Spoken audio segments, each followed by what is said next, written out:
This is one of these pleasant surprises that don't come around too often. Hi-Fi Rush is one of the most satisfying gaming experiences I had in a long time, because it can give me something most games can't give me. Hi-Fi Rush is a huge surprise on a couple of levels. First of all, it was shadow dropped just a few hours after the Xbox Developer Direct.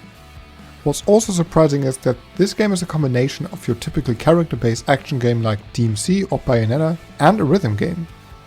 And the last surprise after 10 hours of playing the game and finishing the story, Hi-Fi Rush is fantastic! Oh, actually another surprise is that the game comes from Tango Gameworks, the devs behind The Evil Within. And now they create this little gem? Amazing! Okay, but what's this Hi-Fi Rush all about?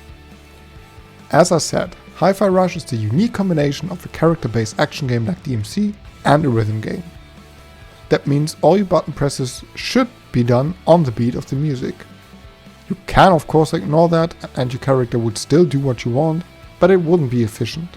Attacking on the beat deals far more damage and allows a smooth combo attack, while dodging to the rhythm is necessary to dodge 3 times in a row. Parrying incoming attacks are only possible if you time it right on the beat, because all the enemies are also in sync with the rhythm.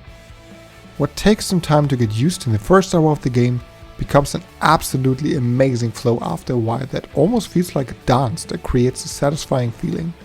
That's what I meant in the beginning of the video.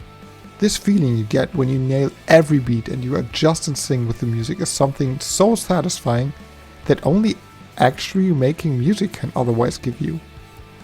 Of course, the game gives you some help. Your robot companion has a visual indicator for the beat, and with the press of a button you get an additional HUD element that shows you the beat.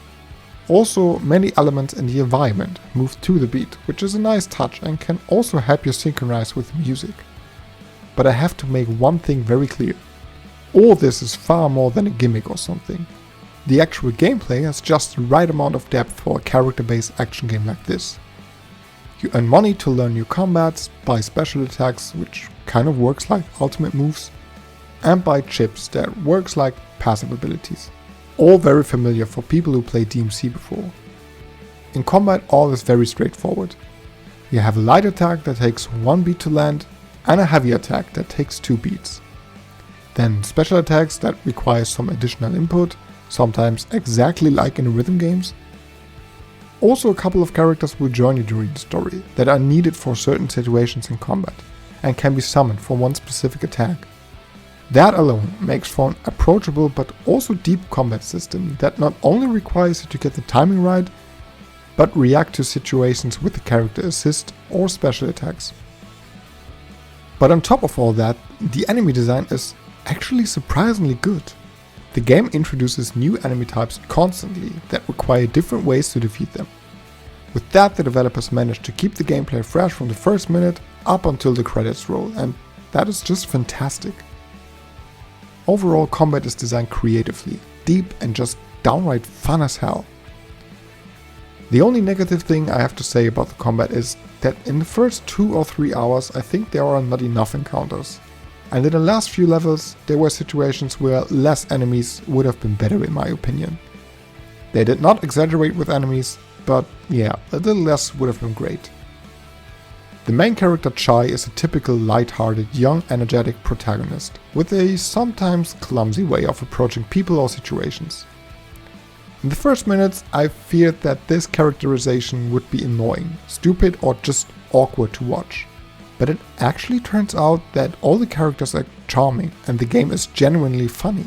I had to laugh several times over some funny dialogue, situations and well-made slapstick humor.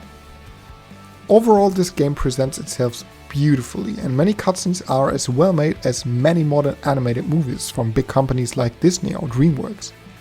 I mean, if you like the graphical style or not, it really comes down to taste. But I think this game looks incredible, and especially in the cutscenes this game feels like a movie, as I already said. I think they nailed it with the graphics and it absolutely fits the tone of the game. The story of Hi-Fi Rush revolves around Chai, who wants to become a rock star. In order to do that, he wants to get his disabled arm replaced with a robotic arm, and volunteers for Project Armstrong, initiated by the biggest tech company in the world. As it turns out, Project Armstrong's only purpose is to trick people into modern slavery.